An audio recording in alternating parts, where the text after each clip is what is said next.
And happy Monday, everybody. Welcome to Draglist Live, where we get to bench race with the world's top drag racers. And I do mean the world's tonight because we have Ida Zetterstrom all the way from Sweden and then Finland, and now in the US racing on the NHRA Tour and making a big splash in Top Fuel Eliminator.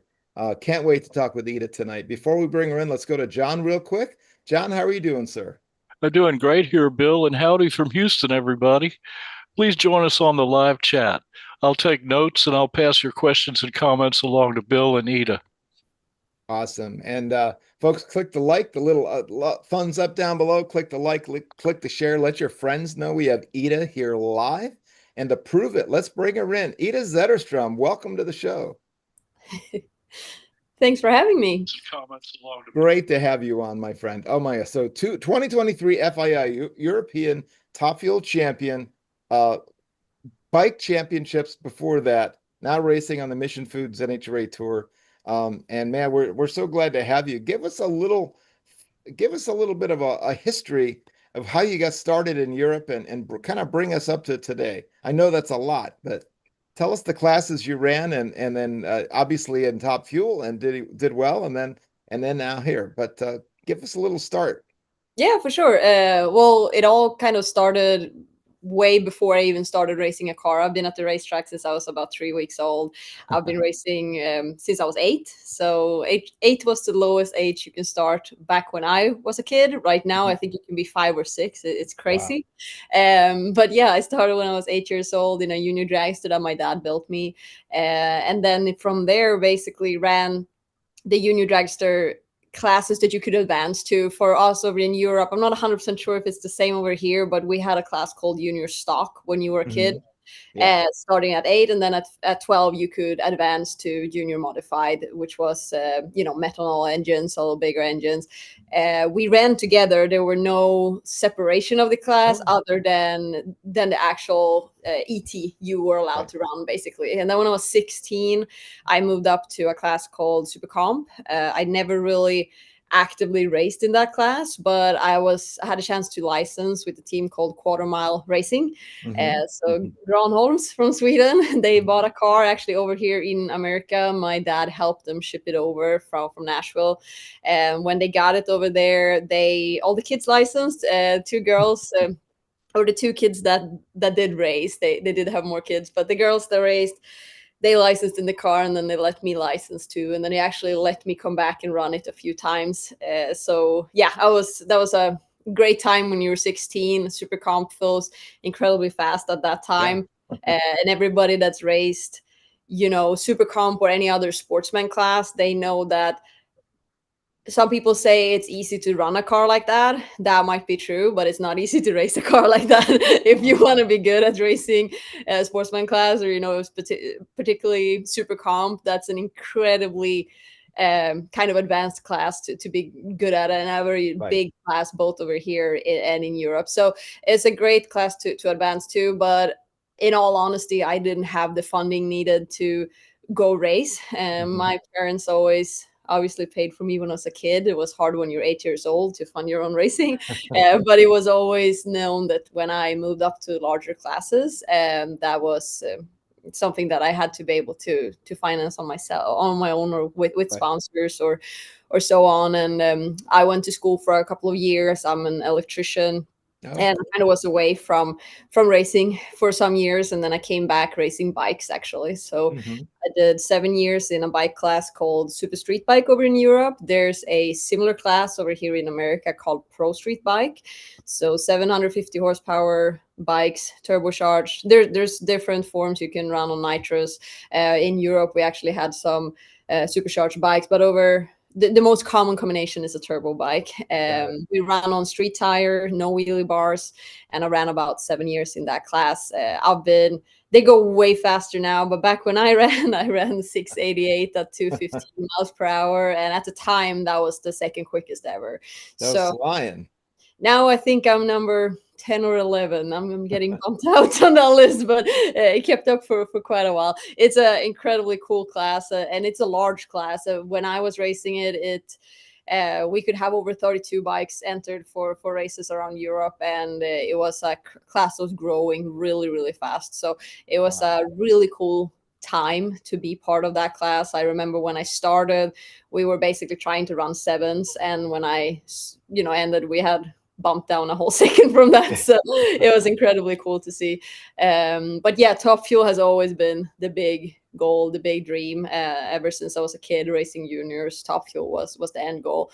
And yeah, when I was 20, let's see, 28, I think, I licensed in, or let's see, 2021, I licensed in Top Fuel, and 2022 and 2023 were my full seasons in Europe. I ended up third in the championship 2022, and then we won the championship in Europe with RF Motorsports in 2023. Congratulations. Who is the car owner and tuner for those? Rune Fjeld. So the team is RF Motorsport. Rune Fjeld, he's Norwegian, but they're based, the race team is based in UK. So he actually, when I raced, he sported 3 cars within the European series, tuned them all by himself. Fantastic, fantastic team to be part of. So much knowledge. He had, been over 40 years in the industry, tuning and driving himself. He has actually raced over here in America years ago, raced over at Gainesville when he raced funny cars. So a lot of knowledge there. And then also obviously seeing a team owner run a team and have 3 cars running on that high level while tuning all of them. That's a lot. Over here, you usually, there's usually 2 or 3 tuners per car. So it's definitely different. But no, it was impressive. I think we ran really well for all the circumstances we had. And it was a really professional team to be part of. And honestly, I really miss them a lot because we got along so well. It wasn't just on the business side and racing. We really liked each other, and they're great people.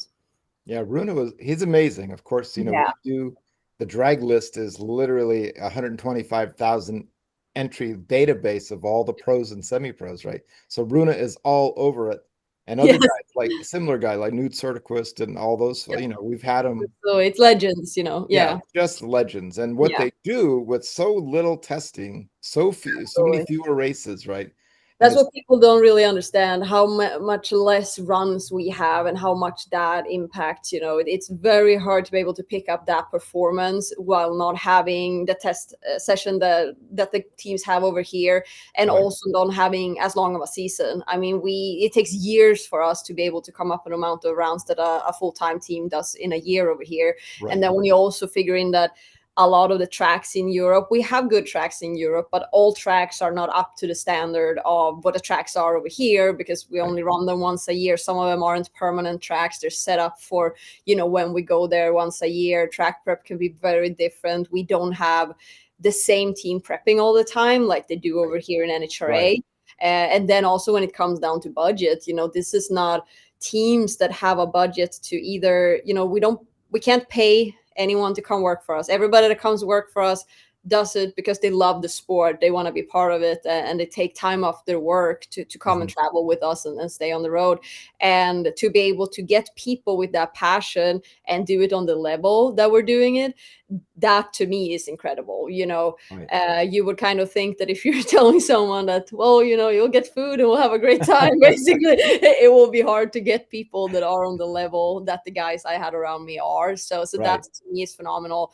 And then the other part with it also is that we don't have as big budget to spend on parts and new systems for the cars and so on that they do over in America. So a lot of it is run on parts that are already used or might be a previous setup than what the teams over here are running.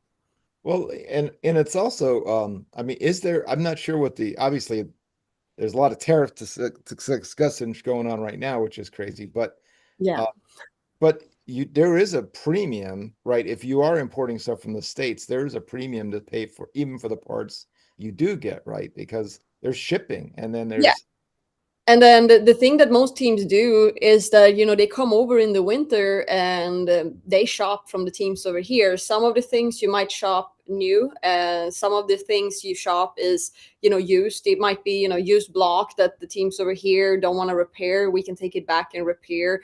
I mean, Rune does everything in his shop over there. They do everything from heads to, repair blocks, whatever it might be, where stuff like teams over here usually send away to get repaired. Right. They kind of have to be able to do it themselves, because we don't have the chance of sending something back to America to get repaired and then back to Europe again. That would be super expensive. But Halfway usually when through they the come, season. yeah, exactly. Usually when they come over here, they shop everything they need during the off season, and then they send it in a container over to Europe. So Rune was over here end of last year, and then we actually helped organize a container sent back. He's obviously done it for many years, so he has a lot of contacts. But we also had some this time, so my dad was there, helped unload that container when it showed up in Sweden, and then we were able to bring it to the race in Sweden for them. So it's a project, and if you were to need parts quick and you gotta send it, we do have good shipping companies over here that can send, but it's still expensive. It's very expensive. So that's why everybody kind of does that. And especially with heavy parts, discs and floaters and blocks and whatever you might need, it adds up quickly if you're gonna do that on like a air freight, so to say. Yeah, because you charge by the pound then, don't you? Or Yeah. the kilo, I should say, maybe. It's still gotten more expensive to ship, just by freight ferry, but it's still cheaper than to ship something by air. So yeah, it's definitely different in America. I've noticed that, especially since we moved over here, how you can just so easily go and get stuff that you need, from teams around. Obviously, there's so many more teams here that are close to each other. There's usually always someone that has something if you need anything. And other than that, if you order something, you can either order it and get it, overnighted to your shop or to a track, even if you were to need that. And that's not something that we really have in Europe, That's amazing. Well, and I followed as closely as I can. The internet makes it easier, but over the years, Jerry Cookson and a lot of people over the years have kept me informed with magazines and and chatting and stuff. But the one thing I did want to talk about that people here may not realize, and because you don't have to think about the geographic location is probably about the size of the states if you more or less overlap it, maybe a little bit bigger. But I mean, you're on the sea, right? I mean, you're going across the Mediterranean because you're in Great Britain. You're at Sanapod. Yep. You're at all the great Scandinavian tracks, and then maybe even Malta. So now you're going to an island.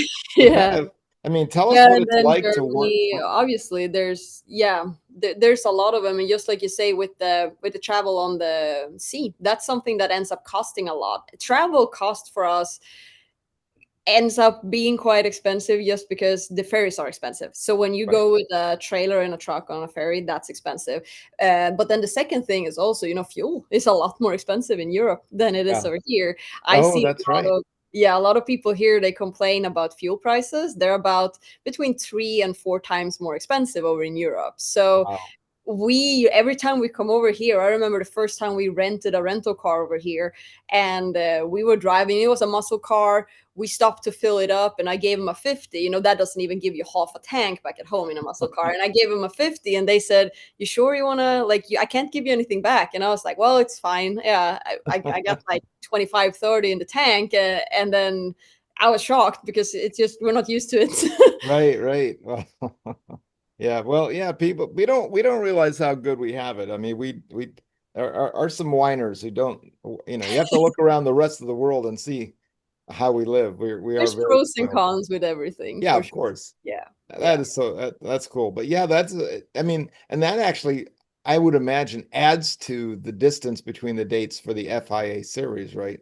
Is that you can't just have them weekend after weekend.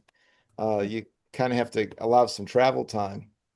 Yeah, I mean, we do usually, most of the time they do them strategically where you don't have to go, to UK to one weekend and Sweden and then back to Germany. We have had that before, but they're trying to kind of plan it so that we might do back-to-back races in Sweden, and then we come and do Germany, and then we do UK. Sometimes they're back-to-back, sometimes they're not. Usually it isn't as much about the travel. It's more, when the tracks have availability and how it kind of lines up. We don't have as many races over there. I've been fortunate to run about 8 events per year over there, but it's not 8 races in a series. Usually it's 5 or 6 races if we're lucky in the European series. And then the other races where we've filled out has been, we usually do a big show event in the beginning of the year at Santa Pod, and that's something that's been easy for us to do since we're based in Santa Pod, but not all the teams come and do that. We usually run a show event in Norway since my team owner is Norwegian. That's not a great track for Top Fuel cars. It's really hard to make it down. Which one is that? Is it Pity? Where is Gardermoen? Gardermoen. Oh my goodness. Yeah, so Piteå is in Sweden, or Piteå, we say. How about Mantorp? Am I screwing up Mantorp Park as well? Mantorp Park is in Sweden. So we ran there last year too, or not last year, but let's say 2023 when I ran there. We won that event, but that was not part of the European Championship. That was a standoff, like extra race. Got it. That's amazing. I do have all of those tracks on the Draglist because when someone runs their ET, I say where and the date if I have it. So wonderful names that I've been mispronouncing in my head for all these years, but that's fine. So great. Well, why don't we go to John real quick and see who's out on the chat, and if anybody there wants to say hello. John, what's going on? Well, we're here from coast to coast right now. Pete Mariello in Los Angeles says good evening to everybody, and Rich Panicaro in New Jersey says hello, everybody. Kay Thurkelson is with us from Salt Lake City, and we also have Nitro Alley and Crafty Kate with us tonight. Jack Red just showed up, and he says good evening to everyone. We haven't had any questions come in, but Pete said that he saw you and Jack at Keystone Raceway Park Saturday night, and y'all had coffee. We did. So I was at Keystone Raceway Park in New Alexandria, Pennsylvania. That is where Ida. That's where a TV Tommy Ivo set the first 5-second run. It was at a match race, so NHRA doesn't recognize it, but but this was back in 1972. But it's a very famous track, and I made sure everybody in the crowd knew that. I had the honor of announcing that. It was a Funny Car Nationals. It was a bunch of blown vintage funny cars with alcohol engines. It was great. We had a great time, and of course, it was nice to see Pete, who flew out from the West Coast. And see, all of our listeners, the one thing I really like about our show is that all of our listeners have some deep connection to drag racing. They're either racers themselves, or like Crafty Kate and Nitro Alley have their they put on events. They have their own show. Jack Red, who we just mentioned, who by the way got a Lifetime Achievement Award the other night. Congrats to Jack. Oh, that's great. He's an old he used to race stock eliminator in the 50s, and he came number 3 in the AHRA. He used to be a Top Fuel promoter. He did a match race series here on the East Coast. Awesome. And he was a magazine editor. So all of our listeners and all of our other listeners are racers or cars. Pete, who just said hello, he's got a great funny car. So awesome. So get some questions going, guys and gals. Ida's ready. Let's we can pin her down. We'll get her on the record on something. No, it's all good. We're just here, just like we're hanging out in the pits with our buddies. It's fun. Well, obviously, so we talked about European. So let's obviously we chatted a lot about the differences. I think you're pretty much the same thing, just not as much money, obviously, and not as much testing time and stuff. But one thing is, but how about the fans?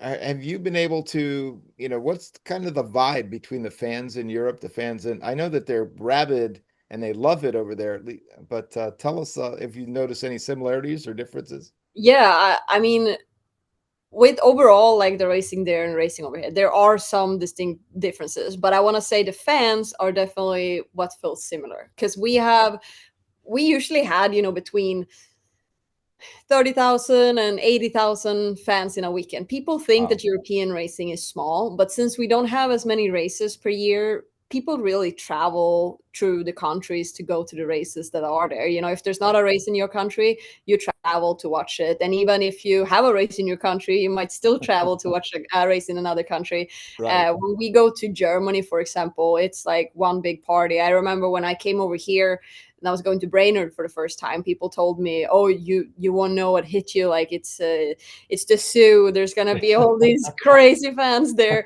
And then I also had people come up to me and say, that had both been in Germany and in Brainerd, and they said, "Well, you've been to Hockenheim. I don't think you're gonna be that shocked." So Like we invented Oktoberfest over here, guys. You're not showing us anything.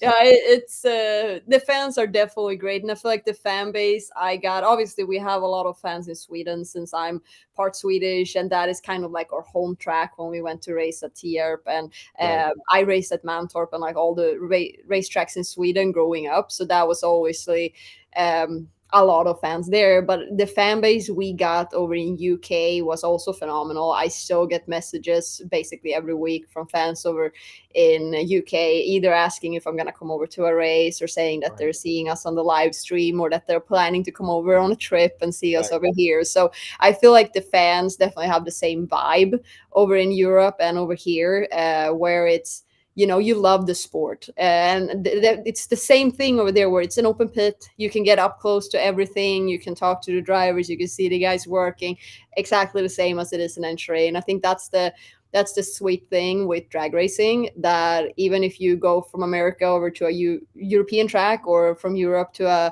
American track, you're gonna feel at home in that pit. Right. So it's obviously larger over here, but I feel like that also might make it even bigger in Europe, because over here, if we are 20 Top Fuel drivers, there's gonna be people that have their favorites, and I might not always be their favorite. But if you're over in Europe and we only are, let's say, 6 or 7 cars or whatever, or teams, Right. you have a lot of percentage that's gonna be rooting on your team. And another thing that I do feel is great, and not just with the fans, but with the teams and the drivers overall, to move the sport of drag racing forward in Europe is on everybody's mind, and that's what everybody wants to do. So something I've really noticed is, I mean, I have videos of myself sitting in the car before first round of eliminations, and I see the guy in front of me run a new personal best or a European record, and you instantly start to clap your hand for them because you're happy and you are, admiring that forward. And I feel like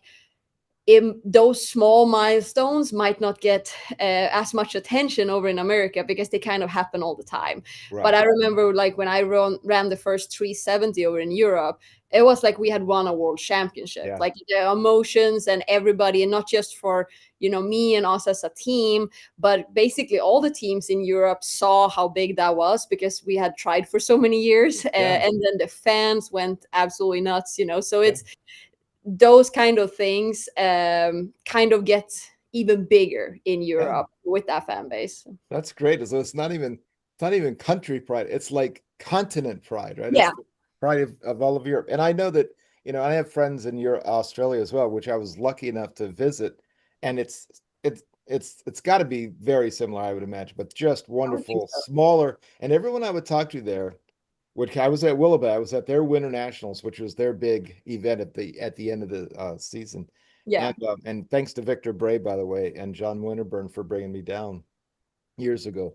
But everybody to a person would come up, oh man, well, we only have 8 cars, and you got 20 of them. I'm like, do you realize we have 360 million people? You've got 18 million people. When you think about it, as a percentage, your fields are gigantic compared to, and nothing at all to, to be bad about it. They ran very well. I mean, the only crime is that we're all so far away that we can't race each other all the time. That would be for sure. That would be great. And I mean, I love the fact that I'm racing in NHRA. This has been my dream for so many years, and this is definitely on another level. And yes, when you race 20 races a year instead of 6 races a year that some of us do over in Europe, and when you have even more help, better parts, the professionalism will be higher. There's no doubt that there's no more professional place to race than it is in NHRA. There's also no doubt that there's no harder place to race than NHRA.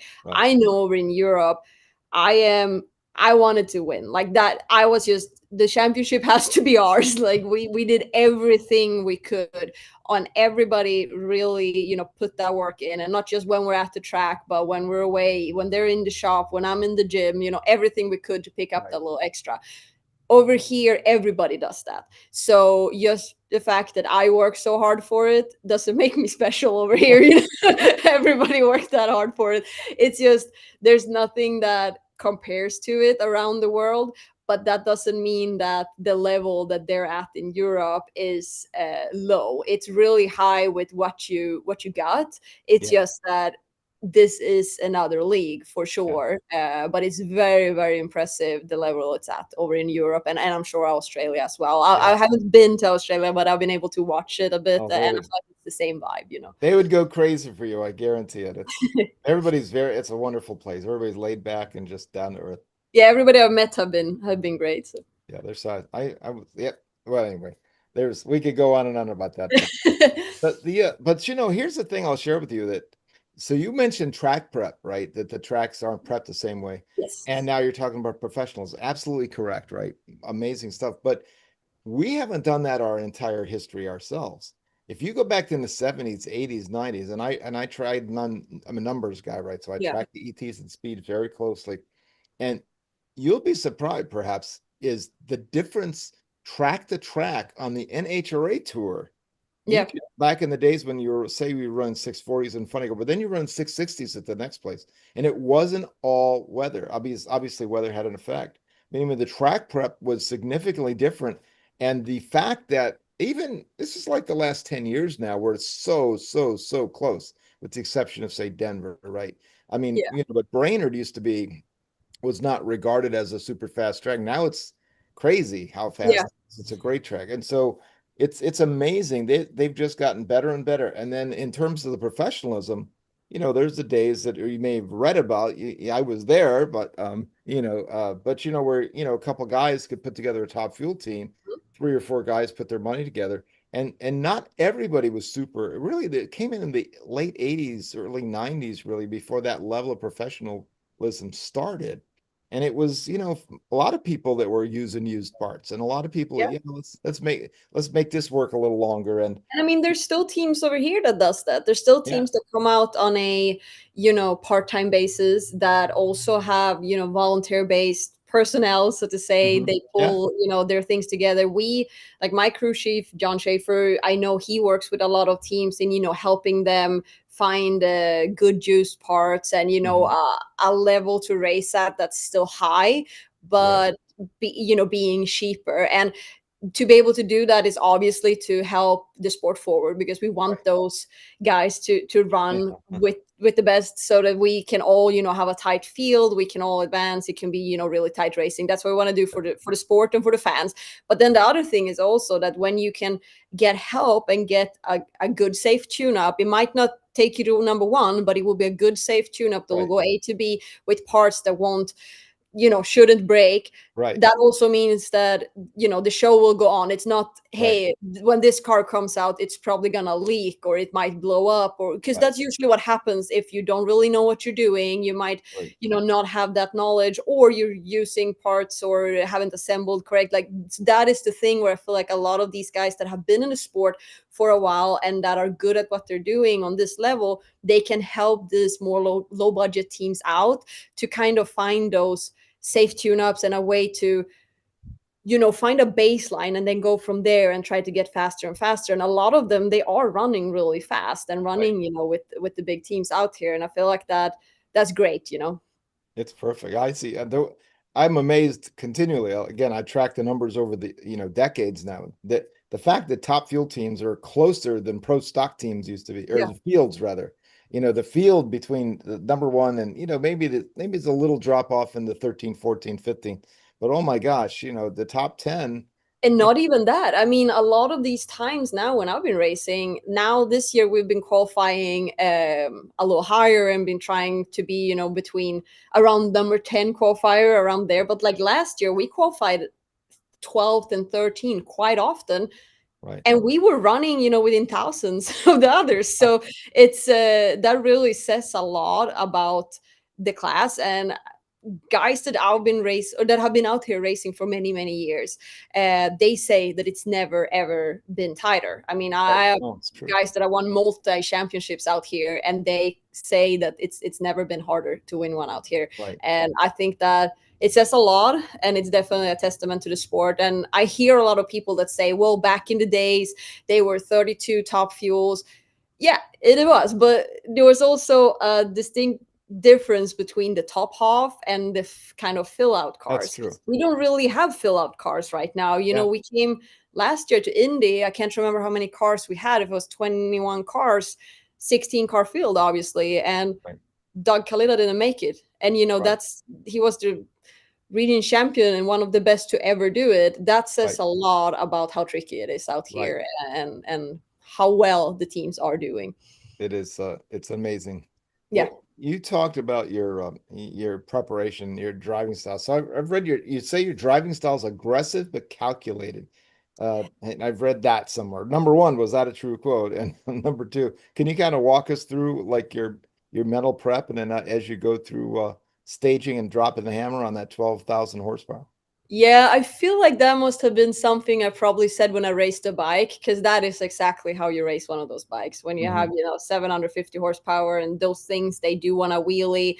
You leave with about, 2.5 G, a little more, without wheelie bars and a wheels up. You gotta be aggressive. There's no, doing it half-assed, so to say. Like, you just gotta go. But it has to be obviously calculated how you make your movements around on the bike and how you kind of drive it and keep that mind calm. But honestly, it's not that different in a Top Fuel. I will say you might stay a little calmer in the car because it's a different way of driving. You don't have to, with your body, attack the car in the way that you had to do with the bike. So it's a different way to do it.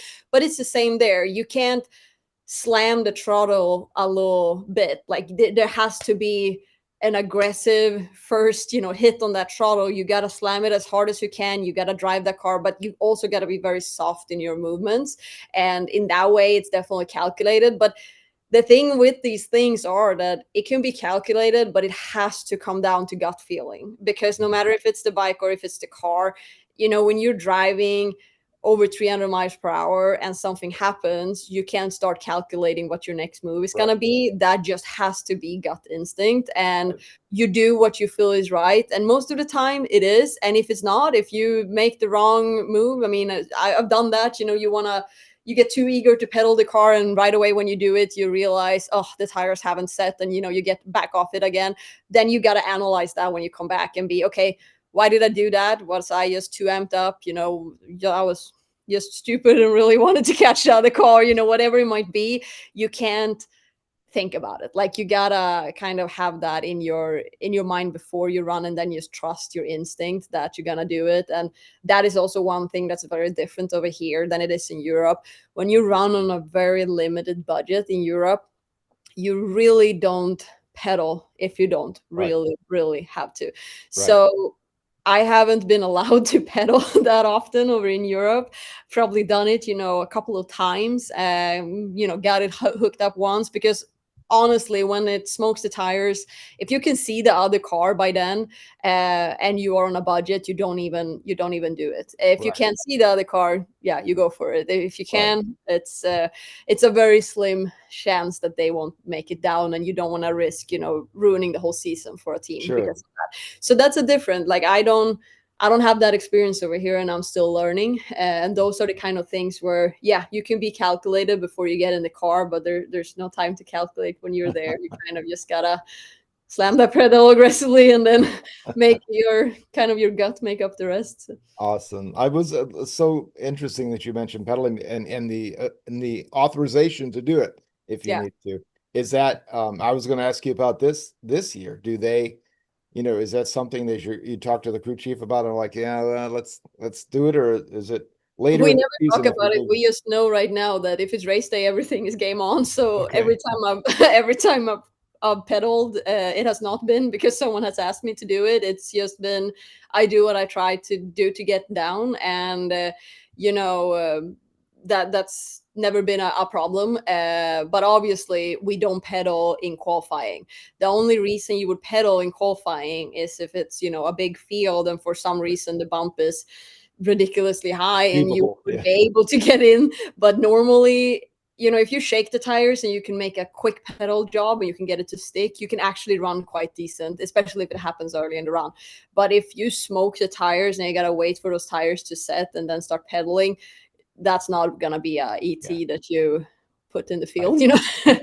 Save your money, save your fuel. Yeah. That's fantastic. Let's see where we are. So, John, what's going on out there in the chat? Anybody else have a thought? Yeah, we're talking it up over here, man.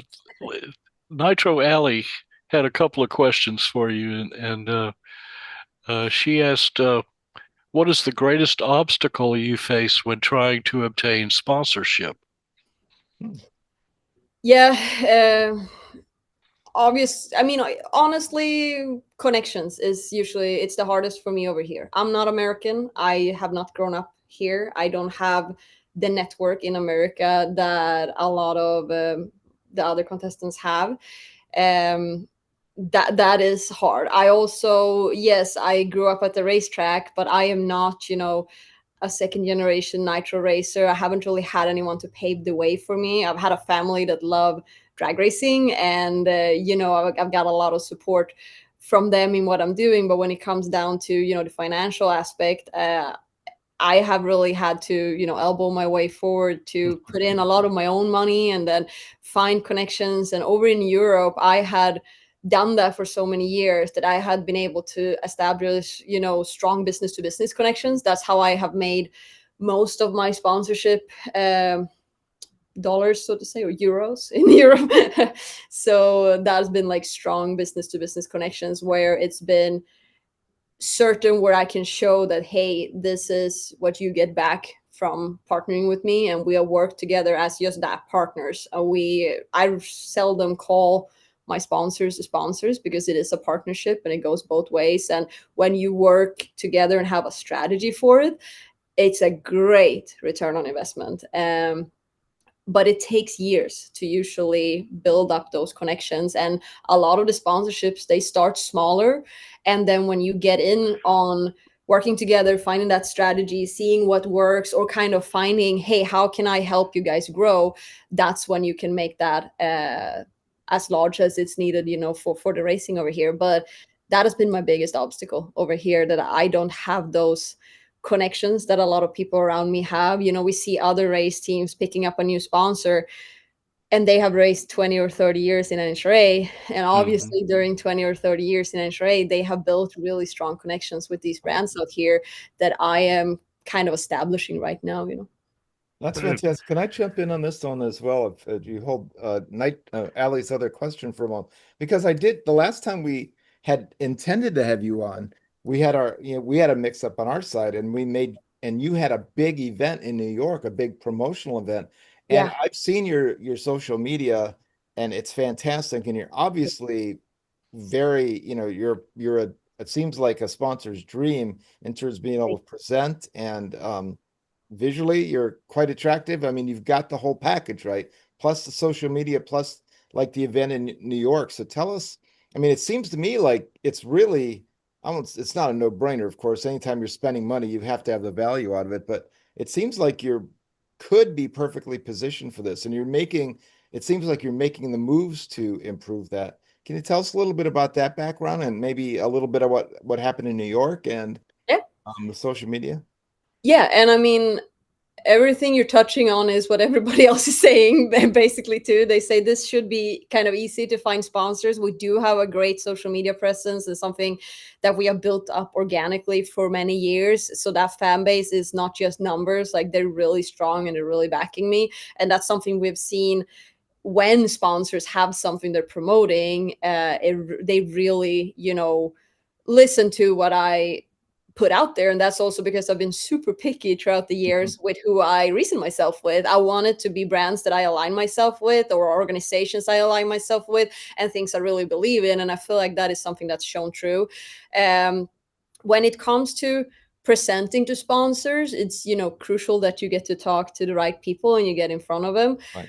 I sometimes hear, social media is important, and we do a lot with our sponsors on that. But my strongest social media, or my strongest sponsorship, so to say, deals have been very heavily on the B2B side, where the hospitality plays a large part, where obviously they Right. can bring their new customers, potential customers, other brands they want to work with, their employees, whatever it might be, to our hospitality, and we can cater to them right there trackside in the pit in NHRA, which is something that's so unique, but you can't do that in any other sport. You can't really be that Right. close to the teams that we can be in NHRA. So there's a lot of those kind of things that plays into it. And if you can't reach the right people to talk to, that kind of falls away. Like, they can see the things that they see on social media, things you put out there, and that might have a value, but the real value in the partnership is what we can bring to them with the other businesses that we're working with, connecting a product to someone that can be a supplier or whatever that might be. And that's usually where the big money starts coming in. And to meet those people, I try to do as much as possible when it comes to, marketing and events and so on. The event in New York was actually really cool. I was there representing the women of NHRA. We were there. I spoke on a panel with the other athletes. It was actually a women's business of sports summit. Great. So Wow. it was a big summit. We were the only ones that were represented in motorsport. And I got to sit there and actually, talk about drag racing and how equal it is. A lot of these other sports, they had a female league. They didn't Right. never compete against the guys and together with the guys. And there were a lot of them, they really didn't understand that it was not separate classes. Right. That, hey, we race together, no handicap, putting that helmet on, the car knows no different. It's Right. just whatever you give to it. And we got to talk about that, and obviously how the teams out here, they don't care. I've never worked with a race team out here that have been opposed to having a female drivers, because there's so many female drivers that have showed out here that it really does not matter. So that event was really great to be able to talk about that, and then obviously talk about the strong TV numbers for Fox and NHRA. A lot of these other female athletes, they didn't barely have any TV time, and if they did, it was very low, or they had trying to get people to come watch them in the stands, while NHRA had just had 3 sold out races when we come in there.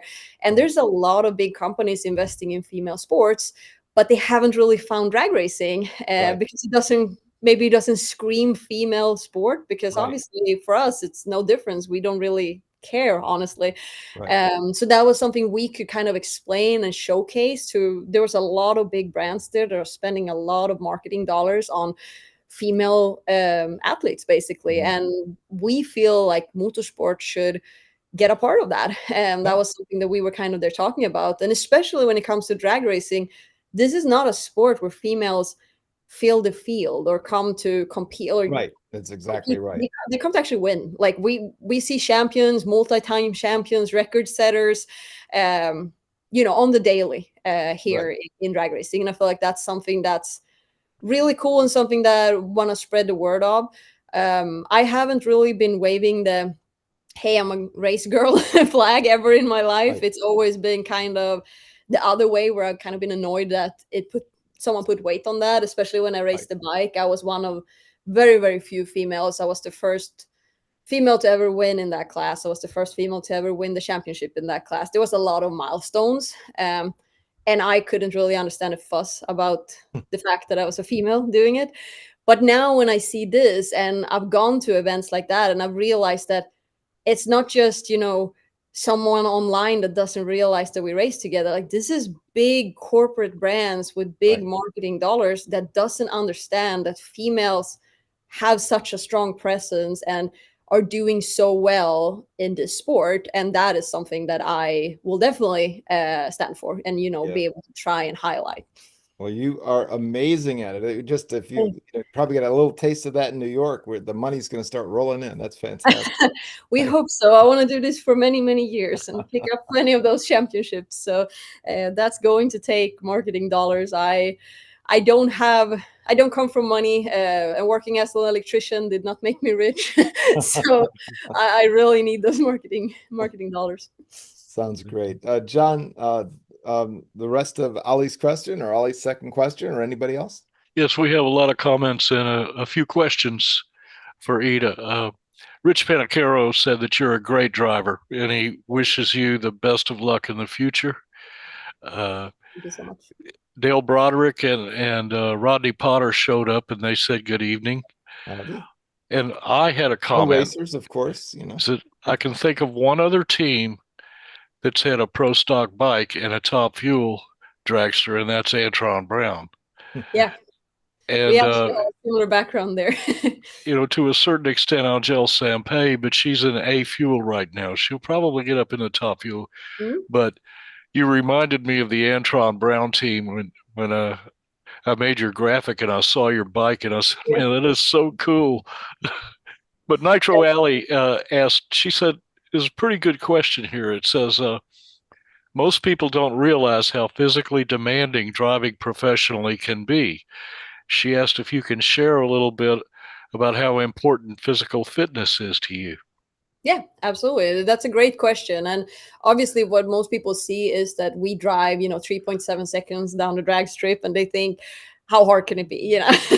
And you often see drivers get out of the car and be either winded when they're doing an interview, or I usually just look very, very sweaty and red in my face because it usually gets very warm and my body doesn't kind of handle temperature that well. I am very Scandinavian. I'm not really used to the hot temperatures over here.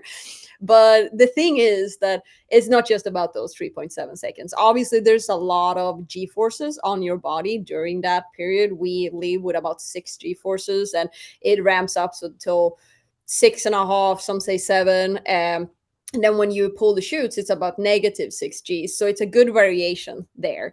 I know that we work a lot with my team on how you sit in the car, how you're strapped in, the angle of your belts and how your hybrid is set up and all that. I have never had the issue feeling like, I have neck problems, or I even hear some drivers feel like their eyes are moving in their head.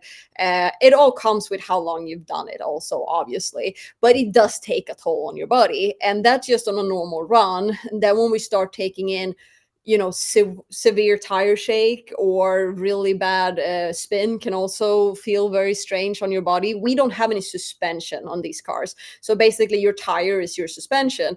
And if the tire starts shaking, that goes straight into you. And we have a seat that's padded, but it's not padded that much. So it basically feels like it goes straight up your butt, and then it just shakes you. So that can give you a severe headache. That is also when, padding and everything like that comes into play, and how your hybrid is set up, because you're not supposed to hit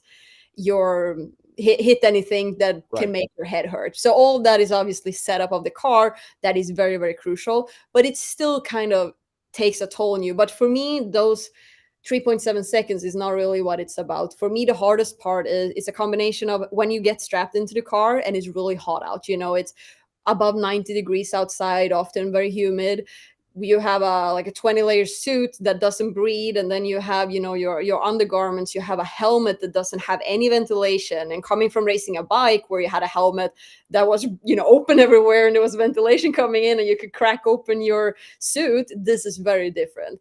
And having also that helmet skirt going in between, when you put the helmet on and you get in, you basically don't get any new air in. We do have a fresh air system in the car, but it's not something we can sit and have on during the time we're in the car. You usually turn it on right before your burnout, or some teams, they turn it on right before they stage. And that is the only short time you actually have it on.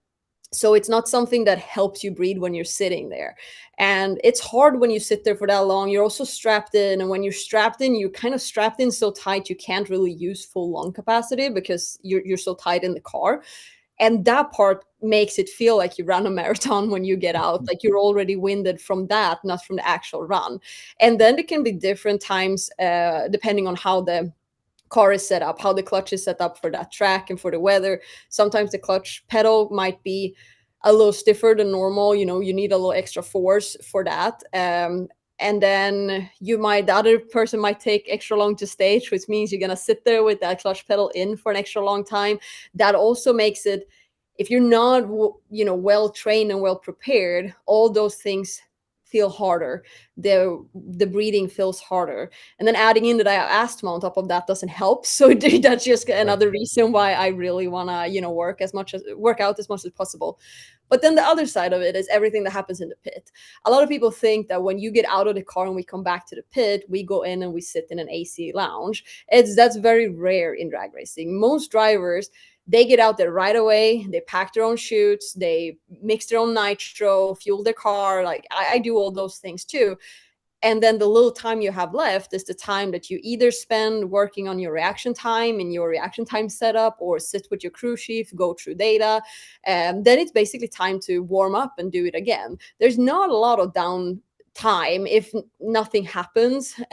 So that thing, like always being on the go, no matter how hot it is out, no matter how tired you are, and you're always on your feet and you're running around. Nitro is kind of heavy. It's way heavier than water. So every move you do with that is kind of an uncomfortable lift because it goes high up. You kind of shove it to the side and you fuel that car. All of those things takes a toll on your body. And that's why I work out, because when I don't, I can still do it because I'm incredibly stubborn, but I feel like I've been run over by a train the day after. So I gotta keep up.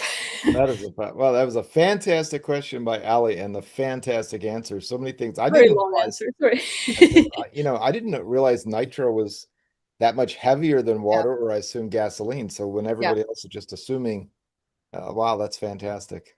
I don't know the numbers of it by heart. I need to look it up, but it's a lot heavier. If you have a methanol jug in one hand and a nitro jug in the other, it will, you know, make you walk crooked. Like it's a big difference. People don't really realize. So. We're learning new stuff here tonight. Thanks to Ida Zetterstrom, folks. John, anybody else with another thought? For the moment, we're caught up.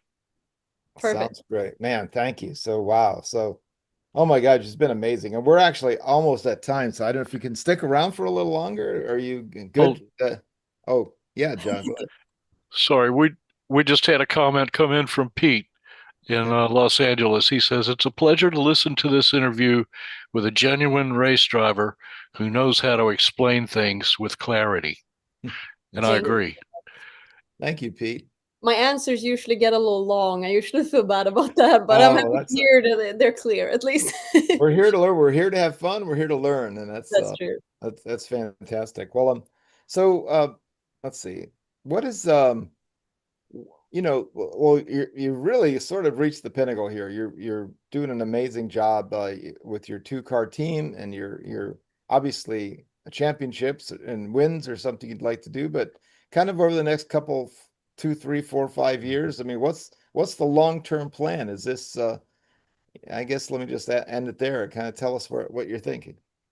Yeah, well, I really want to stay over here in America and race for championships. You know, that's the dream and goal. Right now, I'm obviously racing with JCM Racing, which I'm having so much fun doing, and it's a team that I'm very close with. It's a great team. It's a great organization. I have my personal team is great. We're obviously a two-car team, like you mentioned. Joe and PJ Maynard has both me and Alexis to Georgia Racing, I'm in Top Fuel. She's in Funny Car. But my team on the Funny Car side is fantastic. I really hope we can race more years together. Right now, it all does come down to funding. Like I said, if I don't have a sponsor to race, it's hard for me to stay out here. I don't have those deep pockets where I could fund this myself. So that's the main goal right now. The big goal is obviously to run for championships out here and to race for many years.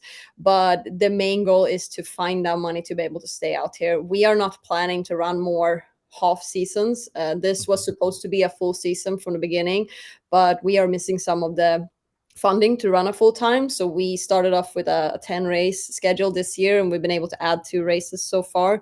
So we're running as many as we can this year, but the main goal is to get funding for next year so that I can stay out here. I'm not American. I'm here on a visa, which means that if I don't have a ride over here, I get sent home. So I'm not legally allowed to stay in America if I don't race full time. It's sort of your job, right? You have to have the job. Yeah. That work. Yeah, so that it's a different situation for me. You see racers sometimes where, I've heard people say, hey, well, when you don't race, you do the commentating, and I have other legs to stand on out here, but it's not really that easy when you're not from here. So right now I have a hard time sitting still. I have a hard time just being around the racetrack as a fan. I love Alexis and I'll be her fan every day. I don't race myself, but I want to do something more, so that's why I picked up the extra job with NHRA, and I've been an announcer for all the races this year that I haven't raced. Because you'd be a perfect. I was just thinking. I don't look at the app, so I haven't heard you, but clearly we'd be perfect for it. So it's been very nerve-wracking because obviously English is not my first language, and you gotta speak on the spot of what's happening. And I feel like I got a lot of I'm very impressed with that kind of what it takes to be a good announcer out here. It's not easy, and I'm not even the lead announcer. I'm just there kind of to filling out and giving my perspective. I'm having a lot of fun, and I get to work with really great people, learn a whole lot, but I feel like it's very hard, and I also rather want to be in the car, obviously.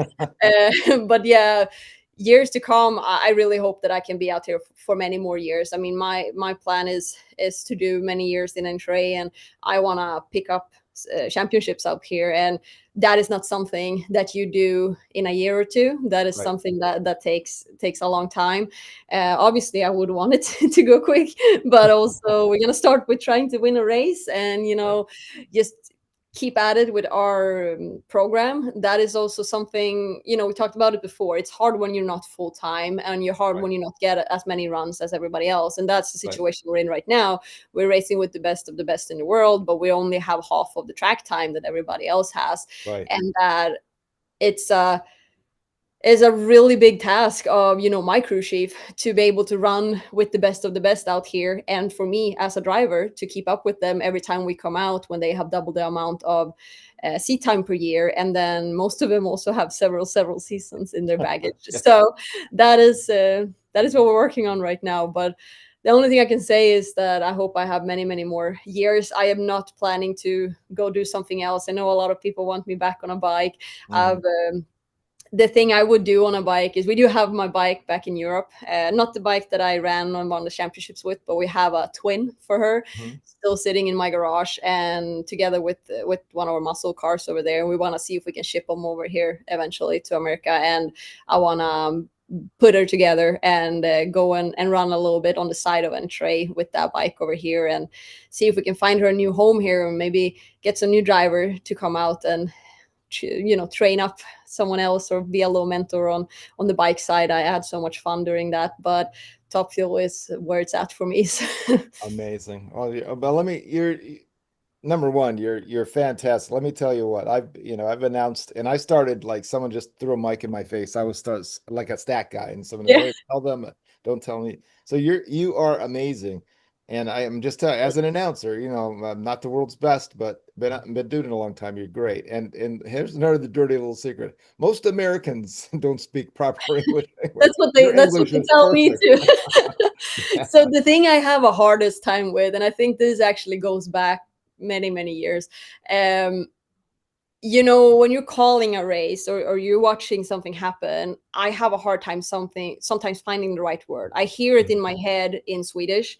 Sure. And I am so afraid to say it wrong, because when I think this comes from when I raced a bike back in the days. Like, I helped build the engines. We had our own engine program, and I could order parts. I helped assemble things, and I knew everything we had in that bike, and exactly how we did it.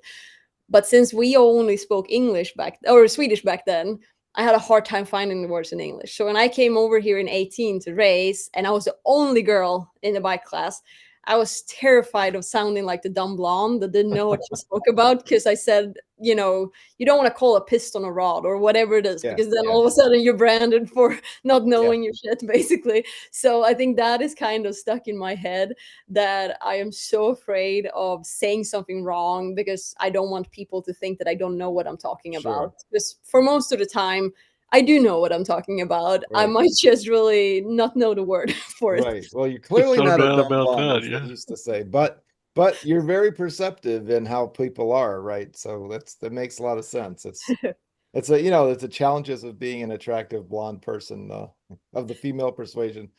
Guys would love to just say, "Oh yeah, just you don't even know what a rod is."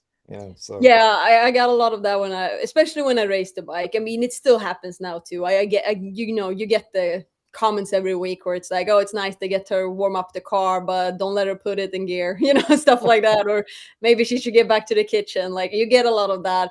I don't really care, but I do know when I was the only female racing on the bike side, and I got so many comments from guys saying I couldn't do it, or I didn't know what it was, or something I've always been very big on is that I don't want any other person to kind of give me an easy in. We saw other girls come into classes, like not specifically the bike class I raced, but other classes, and their dad or their boyfriend had built the bike, and their dad or their boyfriend ran the bike until it ran perfectly, and then they put the girl on it, and it was kind of an easier setup. And that was not the way I wanted to go. I said, nobody else sits on this bike. Like, I got to learn from the start. We built it ourselves. We fought gremlins the whole first year. The press called me the wheelie queen because I wheelied so high you thought I was going to tip over. And we struggled with a lot of things. But that's how you learn. Like, that's how I learned. And honestly, if I wouldn't have struggled that much with my start bike, like the bike I raced in the beginning, I don't think I would have been as good of a rider as I was, 3 years later when I won the championship, because at that time I could really race. Like, you could throw anything that bike did at me. I knew how to react, and I knew how to catch it, and I could still, save a race. I could still run a good run.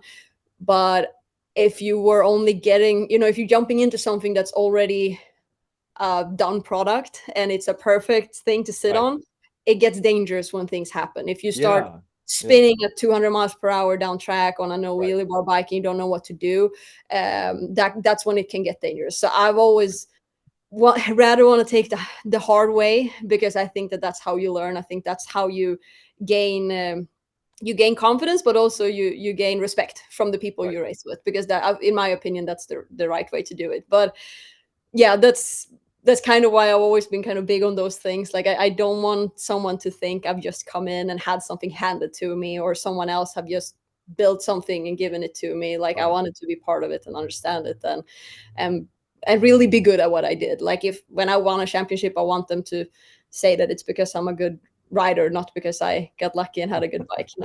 So, I love it. Well, you're very perceptive, and you're right. I so appreciate that work ethic.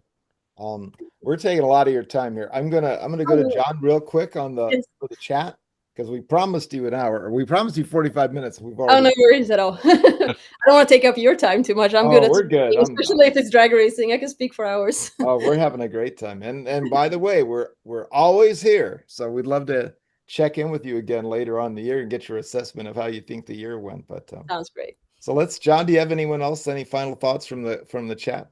Yes, we've appreciated Allie's questions and comments, and Pete Mariello, when you were just telling us about how you do this, Ida, he said it's most obvious she knows what she's talking about, and we all agree. You have my total respect. This has just been a fantastic interview. Thank you so much. I've had a lot of fun. Great question.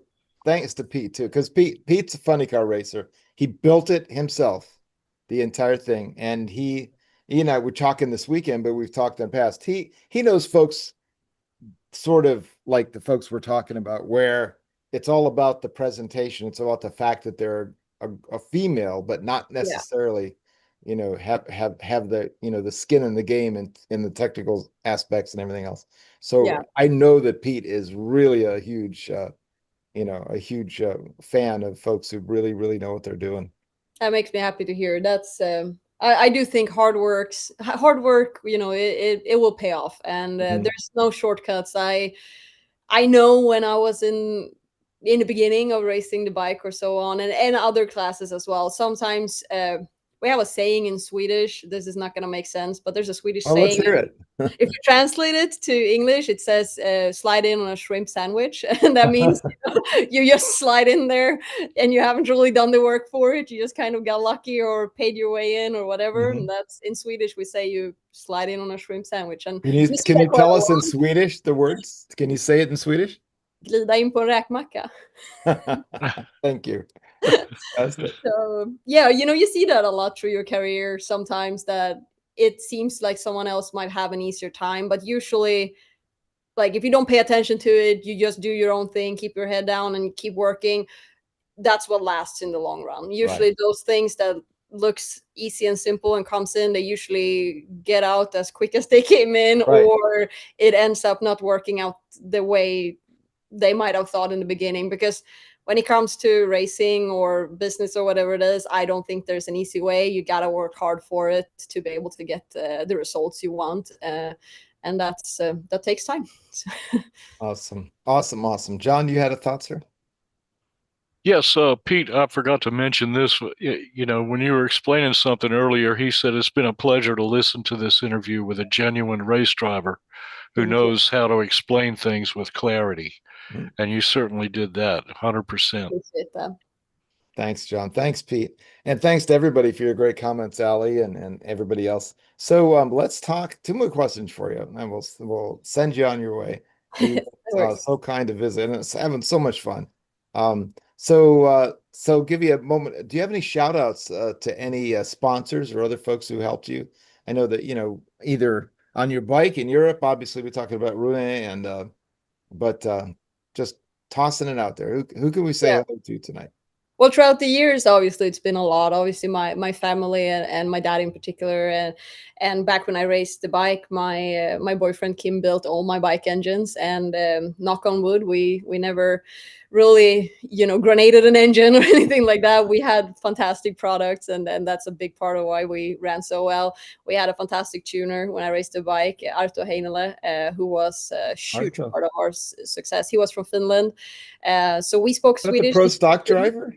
No, no, he's a tuner on the bike side. Gotcha. Well, there's So not the only Arto in. I was thinking no, of no, Arto exactly. Happening. I'm gonna mess up his last name. Do you know who I mean? Yes, yes. So it's a quite similar or quite normal name in Finnish. But Got when it. we worked together, we had to work in English because we don't know Finnish. He doesn't know Swedish. So that's was beginning of me learning English in the way I speak now. But anyhow, he was huge part of our success over there, and even before that, Granholms that I mentioned, that let me license in their car and so on. They were big part of us. Moving forward in the sport. But then working with Rune for all those years, I am so thankful for Rune and his wife Lindsay. We also had a fantastic team. We had a really small key team when we raced in Europe. We were 2-cylinder head guys, 1 bottom end guy, and a clutch guy, and Rune tuning everything. Yeah, I can't thank them enough for the years over there. We also had Jan-Erik Eklund, Janne, with Emstrand. It's a company over at Åland Islands. He was a huge part of how I could get started in Top Fuel. He stepped up and helped me with my license, and was a big partner of me for the first year in Top Fuel, and for me to really show that I could do it. You can't really get out there and try and look for sponsors and say, I'm gonna run Top Fuel, and they ask, oh, when did you license? No, I'm gonna do that later. Like you gotta get your start and really show that you can do that. And he was a huge part of that, and part of our bike racing years for many years too. So forever very thankful for that. And then over in Europe, obviously we won the championship with Ida Brock on the car, and Ida Brock was one of the sponsors that followed with me over to US. Another partner that I worked with for many years over in Europe, both from the bike side and over in Top Fuel, and now here is one of our biggest sponsors at the moment is BP Racing Fuels. So have a great partnership with them, really see them as family out here on the tracks. So that's fantastic. And then obviously the team that I'm with right now with JCM Racing, and particularly Joe Maynard, that took me in to come over here to America.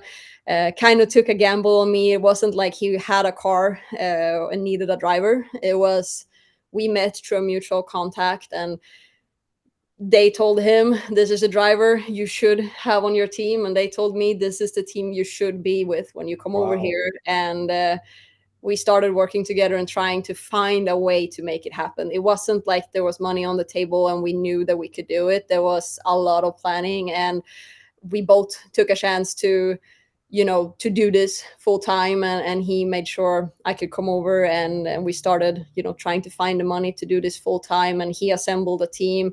And I've been very lucky to have such a good team with me too. When you're racing part time, everybody that's out here is so competitive. They want to win a championship. It's not for certain that you will have these great guys that I have. Some teams might, or some guys might say, no, I would rather want to go with a team that can for sure win the championship this year and run all the races. Right. But John Schaefer built my whole team up from the moment I came over here, and has been my crew chief. And then we have a really good key group of guys, and it's a small team, so we have flying guys that come into the races. And it's just been fantastic. They're great to work with. John is fantastic to work with. I feel like this is a fantastic fit for us. Since the moment I came over, we've also been backed by Leatherwood Distillery, a fantastic bourbon company over in Tennessee, in Clarksville, located there, veteran owned. We have Dodge. Obviously, I worked with Dodge back in Europe. I have on their YouTube, official YouTube channel. Now I'm losing English words. They have I was the host of a series called In and Out. So it's actually me going around with my Hellcat throughout Europe and meeting people and going to different events and showing up the car culture in Europe. So if you haven't seen that, definitely check it out. It's fantastic. Yeah.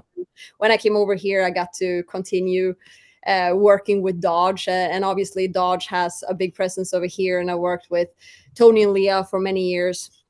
And together with others. So it's been great. Another sponsor that signed up right away when they knew I was going to come over was Lincoln Electric Welders. Mm-hmm. So they've been a big part of ours. And also Michael Waltrip Brewing is also one of the logos on my car. And Michael Waltrip is fantastic, really great guy to work with. So that's been super fun. And then obviously we have a lot of small partners that make it all go around. But those are some of the key persons and companies that kind of taken me to where I am right now. Back in the day, we also had a really great local sponsor, Luck Center, that painted all of our bikes and everything. We never had wraps. They made sure that we always had the best looking things out there. So nice. I wish they were closer. They could come, get a lot of work over here. But over here, we usually don't paint them. But I had a painted car when I raced the car over in Europe as well. So it's just one of those things that, you take extra pride in. Right, of course. Oh my gosh. Well, sponsors, and pay attention. I mean, who this person is going to get your stuff out there. Look at the fantastic rundown. Yeah, one day I actually forgot to mention, I worked really heavily with KW Parts. That's a European company, so you guys probably don't know what they are, but they're the largest importer of American car parts to Europe. And it was so much fun working with them. We worked together with both Dodge and Edelbrock and Comcams, and the car culture over in Europe is actually huge. So working with a company like that, and you could actually go and reach so wide with everything we did. And we ran Street Week, which is like Drag Week over here, but the Swedish version. We get to do so many fun things together, and worked so heavily on the business to business side, and could see great return on investment on everything we did for all those involved companies. And that I take a lot of pride in that, obviously. Yeah. Well, people, if for those who don't know, the European car culture is crazy. Massive. And there are the magazines look like fashion magazines. They're so beautiful, glossy magazines, and almost every American car, every era is represented by some club or some magazine that loves that thing.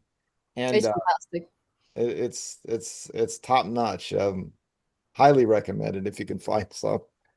Absolutely. Yeah.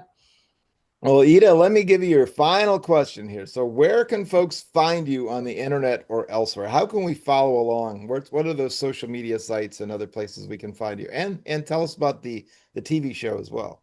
Yeah.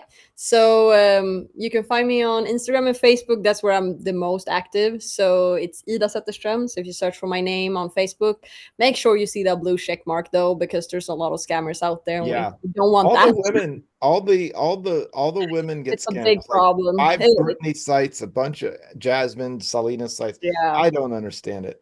Yeah, we could have a whole episode on just that. You wouldn't even believe the crazy things that happen.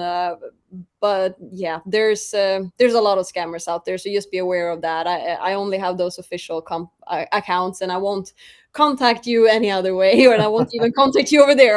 Obviously, if you write to me, I might answer, but I won't be reaching out and thanking all my fans. I love all Yeah. my fans, but I don't have time for that. Right, of course. But yeah, look for the blue check mark, and then on Instagram, my Instagram handle is actually dragster FIA. But if you search Ida Zetterstrom, it pops up as well, and Right. also blue check mark over there. I do have the same name on TikTok that I use sporadically.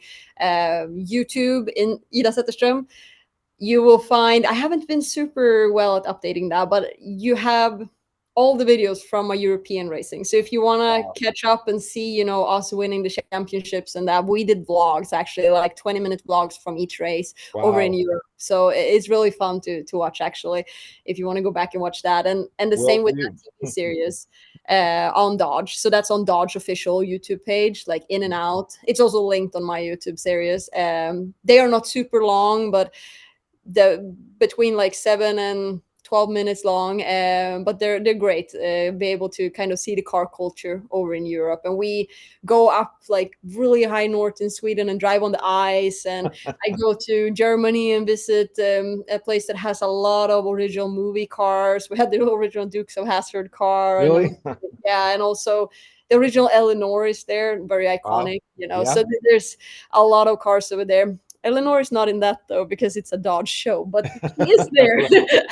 they're not showing that Nicolas Cage Mustang. Yeah, but no, that's a really fun show to watch. And then I have my website. So my website is basically idazetterstrom.com, and over there you will also find the merch shop for my European merch, and I have merch also in Nitro Mall. So on Nitro Mall, you can look under my name, and we have some new merch dropped over there. And then obviously JCM has a lot of accounts too. So it's JCM Nitro at Instagram, JCM Racing on Facebook, and then jcmnitro.com for the website. So Fantastic. I got one more. Where can we find you doing color commentary for the NHRA? What does that pop up on their app, or how does that work? So it's NHRA.tv. So I am one of their reporters. So they usually have me alternate between doing booth and top end. So recently I've been doing a lot of booth, which I feel like is harder, but it's a lot of fun. So if you do have a subscription to NHRA.tv, if you don't, I feel like you should, because then you can watch us race. I won't be commentating on these upcoming races right now, because I will actually be racing the next four or five in a row now. So that would be great. But then I'm back commentating. But you can also watch the replays of the other races if you want to catch up. I will be commentating on some of those. Fantastic. It's been so much fun visiting with you, Ida. Just Thank you so much what a force of nature you are. You know, I don't think anything's going to be able to stop you. But your head's on your shoulders, you're doing it right. You know. Thank you. I really appreciate that. And so I'm sorry, say that again, please. I'm trying my hardest. Oh, yes, for sure. Are you heading up to Seattle? Will we see you there? I am. Yeah, I'll be racing in Seattle. We actually just added that to my schedule. So that was not on my original 10, but we just added it. So I'll be racing back-to-back Seattle, Sonoma, and then we're going back to get ready for Brainerd, which is going to be 1 year from my debut. I debuted there last year. And then getting ready for Indy as well. Yep. Fantastic. Ida Zetterstrom, 2023 FIA European Top Fuel champion, and trying to do the same thing on this side of the pond. Ladies and gentlemen, what an honor. Thank you so much, Ida, for coming on. Thank you so much for having me. Stay in touch. We'll see you down the road sometime. Absolutely. Come see us. Bye. Bye. All right. So let's say farewell to Ida. Oh, that was so amazing. And let's go over here to John. Let's talk about John Bachman. Look at those multiple posters behind him. We'll hear about that in JB's take. John, take it away. Thanks, Bill. This week I put up a graphic showing all the graphics that I've made for Draglist and the Pee Wee Bowen Band up till the beginning of this year. Almost all of them were posted on my Facebook page. About an hour after our show on June the 3rd, my Facebook account was suddenly disabled. No explanation was given. I immediately submitted an appeal, and as of today, I have received no response. I sent a message to Facebook feedback explaining that I did not violate any of their community standards, and I was asking them to review my account and have it restored. I was on Facebook for 16 years. I had 1,500 friends, and the main purpose of my having a Facebook account was to post the graphics on it. I occasionally gave my opinion on various subjects, but I avoided putting offensive material on my page. No politics, no nudity, no religious fanaticism, and not enough profanity to offend a 5-year-old kid. At this time, I'm at the point of giving up on trying to figure out what happened or why it happened. But I haven't been told that my account was permanently disabled, only that I have 138 days to submit an appeal, which I already did. So it's double speak telling me to either stay logged in, which I am, and wait out the 138 days, or if I log out and try to log in again, that I should submit an appeal, and it doesn't make sense. So I'm not going to do anything until I hear from Facebook one way or the other. In the meantime, I'm using Instagram to post my stuff, and I'll be sending Facebook and Draglist files to Bill, Kay, and Rob. And I'll shut up about that now. My son Nick leaves for Africa Wednesday. He'll be in the jungle in the Republic of Congo for a couple of weeks. He's 32 years old and he's a tough hombre, and I know he can do it, but still, as a parent, I'll worry about his safety every day. He'll give a full report to me when he returns. My oldest son, Kyle, is preparing to buy our house, and Debbie and I will continue to live here and pay rent to him. He's rearranging everything according to his preferences. I'm not telling him what to do. I think we'll be getting a good deal by doing this. Everybody stay safe and well. You are the most important part of this show, and we love you all. It's a great way to spend an hour together on a Monday night. We'll see you all next time. God bless America. Back to you, Bill. Thank you, John. Man, good. It's interesting stuff. Hope that Nick's safe in Africa, and I don't know what we're going to do with this Facebook thing. These guys are crazy. You know, I think they said they were going to take all of our videos down. I saved them off, but I think they're probably still there. I got to go take a peek.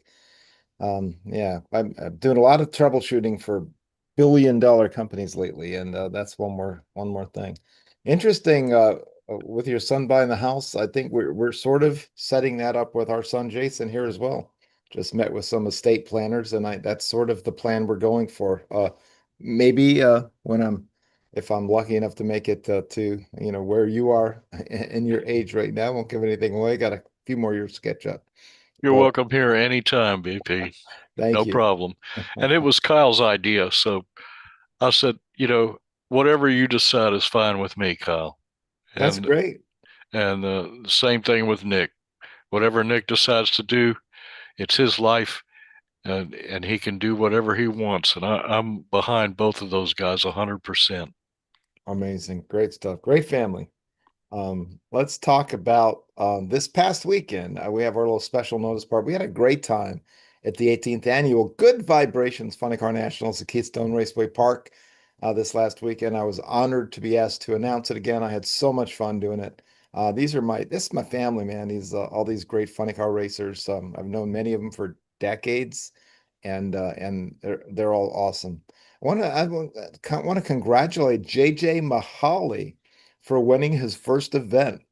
His dad raced alcohol funny cars, maybe about 10, 15 years ago, and they have a 53 Corvette that they were running. And by golly, it was so consistent and fast. He won the thing, which was amazing, winning in the final over our buddy Matt Stambaugh, who qualified for the final on his last clutch run in the second round. We ran it Chicago style. It was great. I will toss together a little race report and just kind of unpack today. But yeah, it was good stuff. Chris Massarella took the Daryl and Heidi Arnold Classy Carts Burnout Award. Daryl Arnold was there helping out John and Patty Sergio with the Warpath. And it was great to see our good friend Daryl, who's a longtime Super Crew member here. And he also put up the money for the Burnout Award. So, and by the way, Pete Garamone tossed 5 in. I think all the Pete and Jim Mayer and James Mayer thrust. So it was, I think, a $115 burnout award or something like that. Pete can let me know. Anyway, that was really great. A nice move on Daryl's part, and it's awesome to see him. Want to congratulate Jack Red, who's on tonight. Jack Red got a Lifetime Achievement Award from Keystone Raceway Park for his multiple achievements over the years, and that was great to see. Patty Sergio got the Spirit Award, and because she and John pretty much provide our home away from home there when we're at the track. That, you know, she feeds us, and also I did want to say Jerry Streb, who formerly raced a funny car with the Midwest Funny Car Association. He was feeding us. He had this big old motorhome, anything we wanted out of the cooler, a nice place underneath the tent to sit. So really want to thank Jerry as well. Of course, our friend Pete Moriello, who's on tonight. Flew out there with James and Jim Maher, who sponsored the event from Good Vibrations. And it was awesome to see Pete. And then we all went back to the hotel afterwards, and Pete and me and Jack and Goldie, the tuner, Goldie and Rob with the shell shock. And we were just sitting around BSing and telling stories, sitting in the hotel lobby, which is always some of the most fun. So also want nice to see Danny Salzwimmer, who formerly ran the Great Lakes Nostalgia Funny Car Association, sold this event, or turned over this event to Greg. I don't know if it's sold or whatever, but Greg Miller, who was a perfect host there at Keystone Raceway Park and working super hard and giving out these awards at the end of the night. So it was just a super good vibe, awesome weekend, and I was glad to take part. And drove back yesterday, and then it was Denise's birthday, my wife's birthday. She turned the big 6'5" and is retired now. And you know, we went out and had crabs on the water there in Annapolis. So good weekend all the way around. But I required a nap today, believe me. I had to catch up a little bit midday. So fun last weekend. Nice to see everybody. Let's talk about upcoming guests. Thanks to Miss K. July 21st, next Monday night, we have the Quadra Boys joining us, the NHRA Pro Stock team consisting of three brothers and their dad. And they're going to be joining us, and I'll figure out, you know, between the week how we're going to get everybody mic'd up and on. There's enough pictures. We might look like the Brady Bunch opening sequence here with our pictures. We'll make it work. Coming up on the 28th, we've got Matt Stutzman, also known as the Arnoldus Archer. He's also a racer, and he shows that nothing is going to stop him as he gets things going. August 4th, this is exciting. Top Alcohol Funny Car Star second generation racer Maddie Gordon is going to be joining us, so that's going to be awesome. And on the 11th, I am off or getting together with some family, so we'll not be on the show on the 11th. On the 18th, we have Jim Brewer, the legendary Peacemaker wheel stander out of Cleveland, Ohio. He's been doing that for probably, 50 years. And yeah, you bet. September and August 25th, we need to fill that slot. I think Kay's got something in mind, but I don't have it at the top of my mind. September 1st, we're off for Labor Day. September 8th, Johnny West, the legendary funny car racer, comes back to join us. We've had Johnny on before, and Johnny's going to come on and talk about how he can tune them. He can tune anything, and he tunes them very safely and very fast. Looking for somebody on the 15th, but on the 22nd of September, Chico Kodama from Moon Eyes is going to be joining us. Obviously, the Moon Eyes team, lots of drag racing experience, lots of land speed record experience. And Chico was talking to Kay the other day, and he threw a little shout out video together and sent it my way, which I really appreciate, and kind of walked us around his land speed record car. So I've been talking to Kay. Kay actually has done those for me. She's gotten a lot of great racers to give me a little shout out there and saying hello to Draglist, hello to Bill and John. So we want to get those. I'd like to get those all put together and stick them up here on YouTube, but we'll talk to Miss K about that. Anyway, that's what's coming up, folks. Really excited about those guests. And let's go now to those we lost. And so on the 5th of July, Mr. Michael Quarartone from Jackson Township, New Jersey, passed away. A 69 Camaro G-Stock racer, well liked up here in Division One.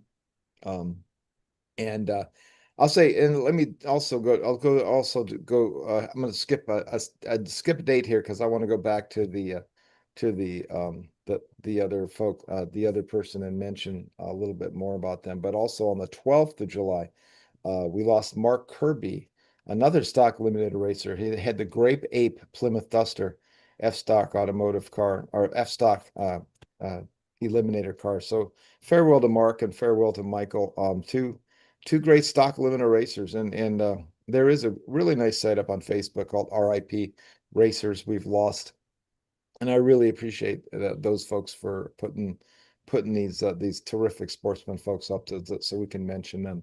But I did want to go back now to the 6th of July, and we lost a dear friend here at Draglist. In fact, if you look at the calendar, this is someone we actually knew about last Monday night, but it was just too soon, and we kept it to ourselves, and we didn't make the announcement.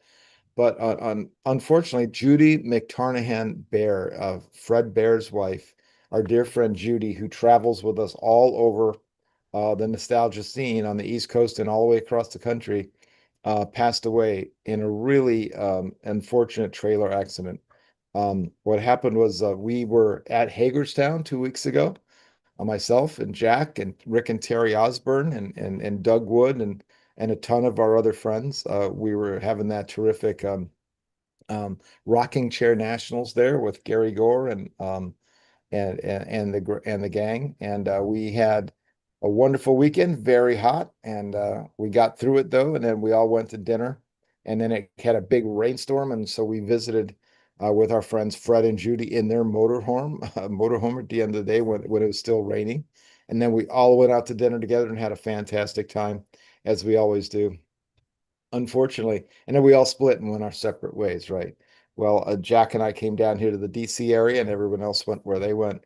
But Fred and Judy drove because he's got he's got his '55 Chevy Nomad with a Hemi engine, and they have Judy's race car, a green Mopar.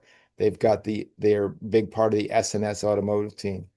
So Fred's got this huge motorhome with this huge double decker trailer. Well, when they returned to Florida to their home, when the when they were unloading the cars, unfortunately, the cable snapped on the back of the trailer door, and Judy did not survive being hit by that trailer door. And so it's just the most random, crazy accident. And but it just like that, our dear friend was with us, and a couple days later she was gone. And unfortunately, Fred was, well, I won't go into all the details, but just suffice to say that she succumbed to her injuries right away. So she was, and now talking to Terry, Terry Osborne's really was kind of letting everybody know she's very close to Judy, and we're all like a family, which we talk about all the time here. But what Terry said, we're very heartbroken over this loss. Judy was there for you whenever you needed her. She was such an important part of our racing family, the person you went to when you needed anything. And that's true. Judy always made sure everybody was fed at the track, always made sure that she was the one, sometimes begrudgingly would be the one. She was, really, do I have to find the restaurant again where we're going to go? So she would make the reservations. She was terrific. But Judy and Fred were inseparable, right? Some of the things they did is like they drove Bruce Larson's car to Irwindale last year so he could attend the Nitro revival, right? So he flew out. They came early, so they came from Florida to Pennsylvania, got his car, packed it up, and a couple of cars, took them out to the West Coast, and then brought them back. And it's just they did everything together, and they were just the people that really were always behind the scenes, making sure everything was taken care of, everybody was taken care of. But this is really hard for us. And we won't be the same without Judy. I do send my love to Freddie Bear, a really great guy who himself always helps out in the background. So our hearts go out to Fred. Please keep him in your prayers during this difficult time. And Judy, like Terry says, you were like a big sister, and we all love and miss you. But Judy McTarnahan Bear passing away on the 6th of July. We love you, and I hope you're looking down on us and smiling, because you always took care of us when you were here. With that, I'll do go to John for a couple of thoughts, and then we'll see if we do I'll do our final wrap. John? Well, this was really a special evening. Ida Zetterstrom is an outstanding young lady, and she's got a great future in our sport. I thought that she gave us a fantastic interview. She knows everything about what she's doing, and I have nothing but total respect for her. And I'm looking forward to the Quadra boys showing up next week. We're going to have a good time with them. And Pete pointed out that we have an interview coming up with Ken Younggreen, the Oh, that's V10. right. That's something, I believe it's either in August or September. I don't have the list in front of me, but I was talking to him yesterday, and he's a one of a kind guy, man. He's got his own thing going, so we'll look forward to having Ken with us as well. And until next week, when the Quadra boys show up, everybody stay cool. Have a good time. Thank you, John. And that's right. So Pete did get that guest for us, and we did get it together. I do sort of working on our behind the scenes deal here. So Kay sends us a nice little spreadsheet with who's coming up. And then in the meantime, we've talked about this, but I didn't lock it in. So apologize to Ken for missing that. But yeah, we're looking forward to that because he's got a really cool dragster he's built completely by himself with I think it's what's the muscle car, the big Mopar muscle car. He's got The Viper. yeah, he's got a Viper motor in this dragster that he's built completely by himself. So I'm really, and I talked with Pete a little bit about this last weekend. So tech heads, get ready. When we get him on here, you're really going to enjoy that. So let's go ahead and do our wrap. Thank you, John. Thanks to Ida Zetterstrom. She was amazing. Thanks to Alice McCormick, who's working with the JCM team to get us these great guests. John Bachman, my brother. Look at all those posters, folks. 2 a week. He knocks it 3 a week, frankly. He knocks them out, man. It's amazing now. Kate Trokelson, who's having a great time visiting with her daughter right now. Have a wonderful time, my friend. Pete Moriello, who is getting us some great guests. These are West Coast, the second West Coast ace like producer. He gets us some great folks, and always, and man, great stories from Pete the other night, man. I wish we could share them all. Maybe we'll tell you at the bar. Rob McCabe, thank you, brother. Not only does he do it, all the updates on Draglist, actually went up to Lebanon Valley and got it did a great photo recap for us of that event. And Melba Shore, thanks for the 50s era info, Ron Toombs, and John Mernon II, who is finding all these great photos and adding them to the list. Of course, as always, thanks in heaven to the man, Danny White. We won't forget you, brother. Thanks to Jeff Gilder of Zeus Digital Marketing, Racers Reunion, and Wingding Media. Click the like and share down below, as I indicated before. Also, the little black box here, the red, white, and black box, rather, the Draglist logo. That's where you can subscribe to this channel, so please do. And then click on draglist.com daily to see what's new. The latest and greatest is a fantastic recap of the IHRA Columbus event that David Oakes went to and sent a bunch of photos. So he's got a bunch of photos on our Facebook page, a bunch of photos and some coverage on our Draglist page. So thank you, David, for that. And by the way, welcome back, IHRA. That was great. It was an awesome event. They went through a lot of challenges, but they got it off.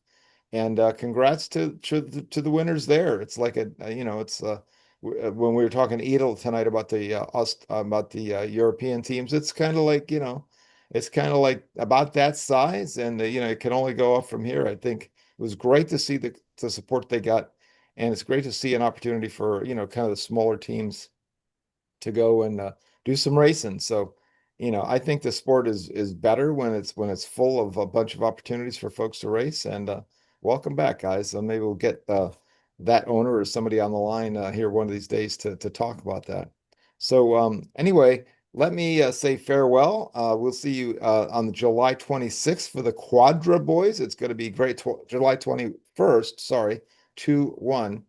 And it's so much fun to talk to Edith tonight. So John, on behalf of John and the rest of the gang, thanks so much for visiting with us, folks. And we'll see you next week. Let me go hit the magic button here. All right. Adios, everyone. Bye.